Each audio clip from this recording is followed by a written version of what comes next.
حضرت عبداللہ ابن مسعود یہ فرما رہے ہیں کہ جو آدمی علم کا ارادہ کرے کہ مجھے علم آ جائے، میرے پاس علم کا خزانہ ہو جائے، تو جس آدمی کو علم مطلوب ہو، جو آدمی علم چاہے، من اراد العلم، جو آدمی علم چاہے کہ میرے پاس علم آ جائے، فَلْيُثَوِّرِ الْقُرْآن، تو اسے چاہیے کہ قرآن حکیم پر تدبر کرے، قرآن حکیم کو پڑھے، اس پر غور و فکر کرے۔ کیوں؟ فَإِنَّ فِيهِ عِلْمَ الْأَوَّلِينَ وَالْآخِرِينَ، اس لیے کہ اس کتاب میں اولین اور آخرین کا علم بند ہے۔ جس آدمی نے قرآن حکیم کو پڑھ لیا، سوچ سمجھ کر کے، غور و فکر کر کے، اسے سمجھو کہ اولین اور آخرین کا علم مل گیا۔ تو گویا ہم نے لغوی معنی کی تائید ایک حدیث پاک سے کی اور اس کو مدلل کیا۔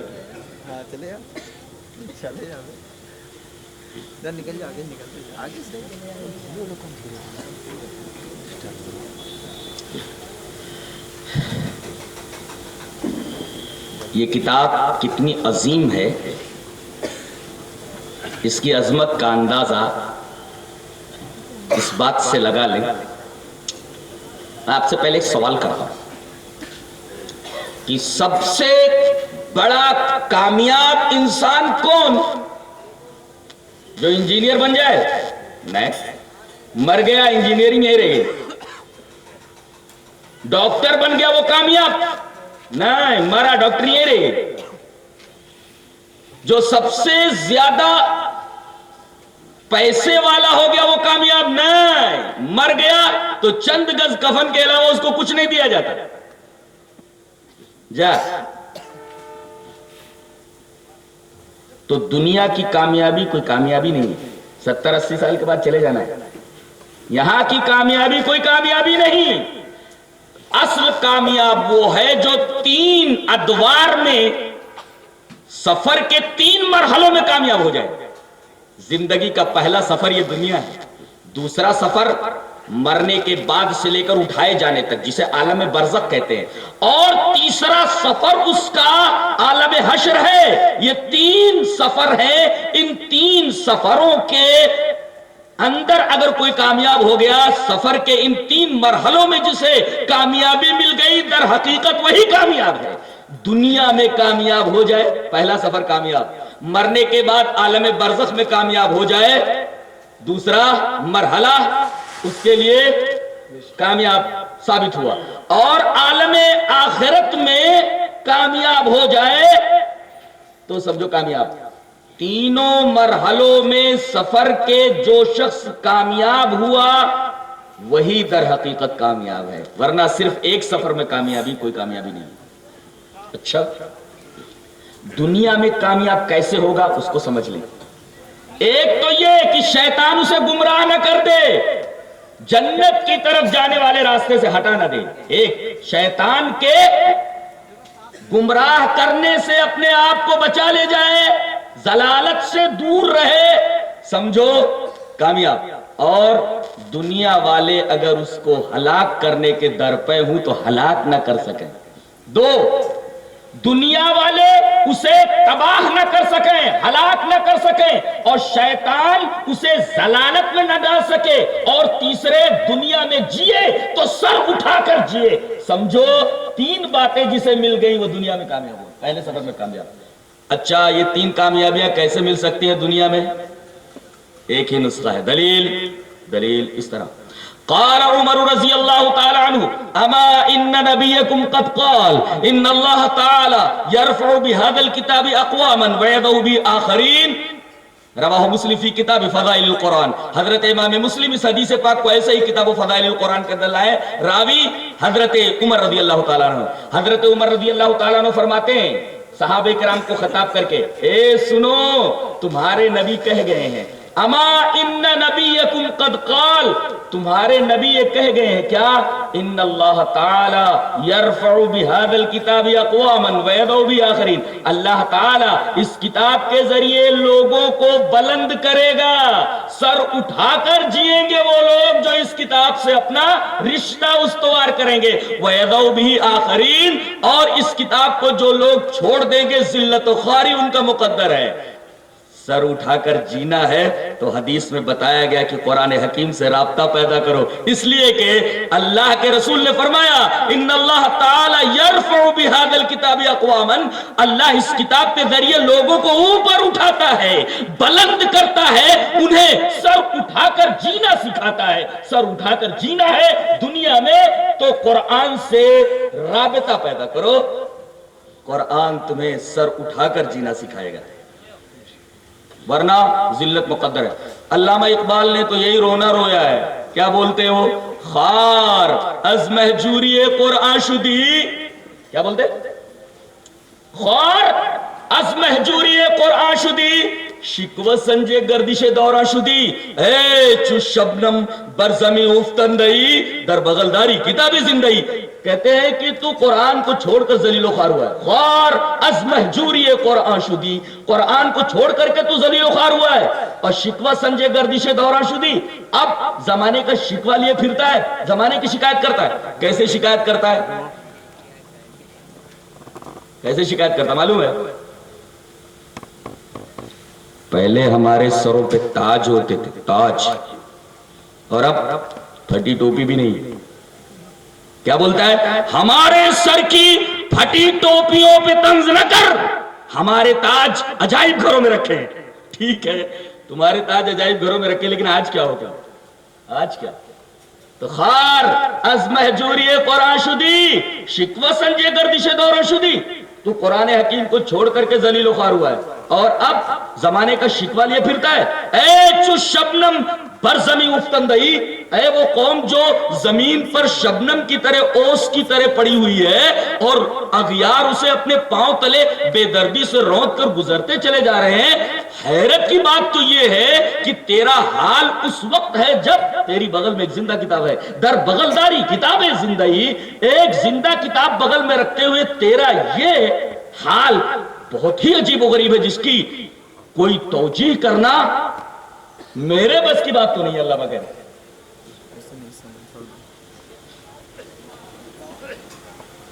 تو سر اٹھا کر جینا ہے تو حدیث پاک نے بتایا کہ قرآن حکیم سے راستہ، قرآن حکیم سے رابطہ پیدا کرو، یہ راستہ دکھائے گا عزت سے جینے کا، سر اٹھا کر جینے، ضلالت سے اپنے آپ کو بچانا ہے، شیطان تمہیں گمراہ نہ کر سکے، اور دنیا والے تمہیں ہلاک نہ کر سکیں، ان کی ساری سازشیں فیل ہو جائیں، تمہیں ہلاک نہ کر سکے، دنیا والے تمہیں ہلاک نہ کر سکے، ایڑی سے چوٹی کا زور لگا لے، اور شیطان ایڑی سے چوٹی کا زور لگا لے، تمہیں گمراہ نہ کر سکے۔ نسخہ اس طرح، وعن جبیر بن مطعم رضی اللہ تعالی عنہ قال كنا مع النبي صلی اللہ علیہ وسلم بالجحفة فقال أليس تشهدون أن لا إله إلا الله وحده لا شريك له وأني رسول الله وأن القرآن جاء من عند الله قلنا بلى قال فأبشروا فإن هذا القرآن طرفه بيد الله وطرفه بأيديكم فتمسكوا به فَإِنَّكُمْ لَن تَهْلِكُوا وَلَن تَضِلُّوا بَعْدَهُ أَبَدًا رواه البزار ورواه المنذري في الترغيب ورواه الطبراني في المعجم الكبير ورواه الطبراني في المعجم الصغير وقال الألباني هذا حديث صحيح۔ حضرت جبیر ابن مطعم رضی اللہ تعالیٰ عنہ فرماتے ہیں کہ ہم نبی کریم صلی اللہ علیہ وسلم کے ساتھ مقام جحفہ میں تھے۔ پوری روایت میں نے پیش کر دی ہے، روایت کہاں ہے وہ بھی میں نے بتا دیا، روایت کے اوپر ریمارک کیا ہے علامہ البانی کا وہ بھی میں نے بیان کر دیا۔ روایت کا ترجمہ یہ ہے، حضرت جبیر ابن مطعم فرماتے ہیں کہ ہم لوگ مقام جحفہ میں نبی کریم صلی اللہ علیہ وسلم کے ساتھ تھے۔ کنا مع النبی صلی اللہ علیہ وسلم بالجحفہ، جحفہ مقام پر ہم نبی کریم صلی اللہ علیہ وسلم کے ساتھ تھے۔ اچھا، اچانک آپ نے صحابہ کرام کو خطاب کر کے فرمایا، سنو الیس تشہدون ان لا الہ الا اللہ وحدہ لا شریک لہ، کیا تم اس بات کی گواہی نہیں دیتے کہ اللہ کے علاوہ کوئی معبود نہیں اور میں اللہ کا رسول وانی رسول اللہ، یعنی تم اللہ کی وحدانیت کی گواہی دیتے ہو، میرے رسالت کی گواہی دیتے ہو، اور اس بات کی بھی گواہی دیتے ہو ان القرآن جاء من عند اللہ، اور قرآن اللہ کی طرف سے آیا، تین باتوں کی گواہی دیتے ہو۔ پہلی گواہی کیا؟ اللہ کے علاوہ کوئی معبود نہیں، کیا تم اس بات کی گواہی نہیں دیتے؟ اور اللہ کے علاوہ کوئی عبادت کے لائق نہیں، اس کا کوئی شریک نہیں، اس بات کی گواہی دیتے ہو؟ ایک۔ دوسرے، میں اللہ کا رسول ہوں، اس بات کی گواہی دیتے ہو، اور اس بات کی بھی گواہی دیتے ہو کہ قرآن اللہ کی طرف سے آیا، وَأَنَّ الْقُرْآنَ جَاءَ مِنْ عِنْدِ اللَّهِ قُلْنَا بَلَىٰ، اے اللہ کے رسول ہم تینوں باتوں کی گواہی دیتے ہیں، ہم گواہی دیتے ہیں کہ اللہ کے علاوہ کوئی معبود نہیں، اس کی ذات اور صفات میں اس کا کوئی شریک نہیں، ہم اس بات کی گواہی دیتے ہیں کہ اب اللہ کے رسول ہے، ہم اس بات کی گواہی دیتے ہیں کہ قرآن اللہ کی طرف سے آیا، تینوں باتوں کی گواہی ہم دیتے ہیں۔ اللہ کے رسول نے فرمایا آگے قال، یہ پوچھنے کے بعد اور جواب ملنے کے بعد آپ نے فرمایا قال فَأَبْشِرُوا، اے میرے صحابہ خوش ہو جاؤ، فَأَبْشِرُوا، خوش ہو جاؤ، فَإِنَّ هَذَا الْقُرْآنَ طَرَفُهُ بِيَدِ اللَّهِ وَطَرَفُهُ بِأَيْدِيكُمْ، میرے صحابہ خوش ہو جاؤ، یہ قرآن ایسی کتاب ہے کہ اس کا ایک کنارہ اللہ کے ہاتھ میں ہے، ایک پھیلی ہوئی رسی کی طرح، حبل ممدود کی طرح ایک پھیلی ہوئی رسی، جس کا ایک کنارہ اللہ کے ہاتھ میں، وَطَرَفُهُ بِأَيْدِيكُمْ، اور ایک کنارہ تمہارے ہاتھوں میں۔ قرآن ایک پھیلی ہوئی رسی کی طرح، ایک لمبی رسی کی طرح، جس کا ایک کنارہ اللہ کے ہاتھ میں، بِيَدِ اللَّهِ وَطَرَفُهُ بِأَيْدِيكُمْ، دوسرا کنارہ اللہ کے ہاتھ میں، تو جو کنارہ تمہارے ہاتھ میں ہے فَتَمَسَّكُوا بِهِ، اس کو مضبوطی سے پکڑ لو، اگر پکڑ لیا تم نے مضبوطی سے تو فائدہ، فَلَن تَهْلِكُوا فَلَن تُهْلَكُوا، نہ تم ہلاک ہو سکتے ہو، نہ دنیا تمہیں ہلاک کر سکتی ہے، وَلَن تَضِلُّوا بَعْدَهُ أَبَدًا، نہ تو شیطان تمہیں کبھی گمراہ کر سکتا ہے۔ پتہ یہ چلا کہ اگر قرآن سے کوئی رابطہ جوڑ لے تو ہلاک نہیں ہو سکتا، دنیا تمام سازشیں کر لے، کوئی سازش کامیاب نہیں ہو سکتی، وہ دنیا میں سر اٹھا کر جیے گا، کوئی طاقت اسے ہلاک نہیں کر سکتی۔ فَإِنَّكُمْ لَن تَهْلِكُوا، تَهْلِكُوا کا مطلب ہے ہلاک نہیں ہوگے، اور مجہول پڑھا جائے فَلَن تُهْلَكُوا، تم ہلاک نہیں کیے جا سکتے، تمہیں کوئی ہلاک نہیں کر سکتا، اور وَلَن تَضِلُّوا بَعْدَهُ أَبَدًا، اس کے بعد قرآن کو پکڑنے کے بعد تم کبھی بھی ضلالت میں مبتلا نہیں ہو سکتے۔ گویا ہلاکت اور ضلالت دونوں سے بچنا ہے تو قرآن حکیم سے اپنا رابطہ پیدا کرو۔ قرآن حکیم کی یہ فضیلت اس حدیث پاک میں بیان کی گئی۔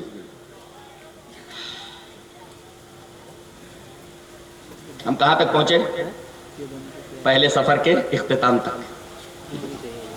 پہلا سفر دنیا کا، اس میں کامیاب کون؟ جو سر اٹھا کر جیے۔ سر اٹھا کر کون جیے گا؟ جو قرآن سے اپنا رابطہ پیدا کرے۔ اور اس سفر میں ہمارے ساتھ شیطان ہے، وہ گمراہ نہ کر سکے، صرف اس کا نسخہ یہ ہے، دوا یہ ہے کہ قرآن حکیم سے رابطہ پیدا کیا ہے۔ اور بہت سارے دشمن ہیں تمہارے، تمہیں ہلاک نہیں کر سکتے، شرط یہ ہے کہ اس کلام سے اپنا رابطہ پیدا کر لو۔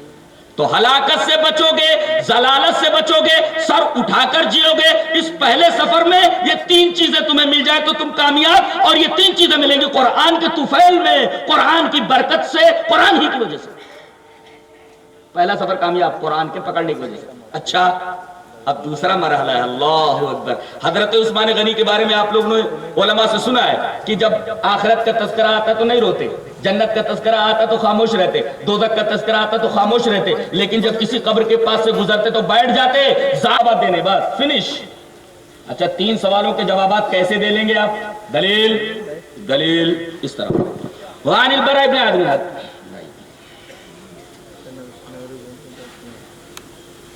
وعن البراء بن عازب رضی اللہ تعالی عنہ قال خرجنا مع النبي صلی اللہ علیہ وسلم في جنازة رجل من الانصار فانتهينا الى القبر ولما يلحد وجلسنا حوله كأنما على رؤوسنا الطير وفي يده عود ينكت به في الارض فرفع راسه فقال